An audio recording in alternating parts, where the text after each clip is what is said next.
इस महल की जमीन के अंदर जाने वाली इन सीढ़ियों से नीचे उतर रहे थे।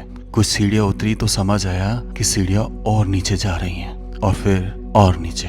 क्या वाकई में हमें वो 40 किलोमीटर लंबी सुरंग मिल गई थी या फिर 850 साल पुरानी ऐसी तकनीक की तरफ बढ़ रहे थे जो अभी भी सांसें ले रही थी, जिसका मुख्य भाग महल के सबसे पीछे वाले हिस्से से जुड़ा हुआ था। अभी भी उस जगह के नीचे से गुजर रहा था जहाँ कभी राजा साहब बैठा करते थे। इसे कहते हैं आंखों के सामने तो था लेकिन दिखाई नहीं दे रहा था। अगर इतना आसान होता समझना तो हर कोई इस जगह शासन कर बैठता। बस इसी राज को समझने के लिए हम इस पूरे महल को देखने लगते हैं। जब हम इस महल के जमीन तल के नीचे पहले हिस्से में पहुंचे तो हैरान थे 850 साल पहले की उस चारुता को देखकर, जो अभी भी वैसी ही प्रतीत हो रही थी जैसे 850 साल पहले थी।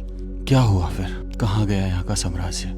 और फिर उसके नीचे और भी चौंका देने वाली चीज थी जिसे देखते ही रह गए। ये सब देखने के बाद हम इससे बाहर निकल बाकी के हिस्सों की शोभा देखने लगते हैं। तो स्वागत है इस महल के दूसरे भाग में, जहां आप इस महल की ऐसी रमणीयता को देखेंगे जो 850 साल से मिट्टी में छुपी हुई थी।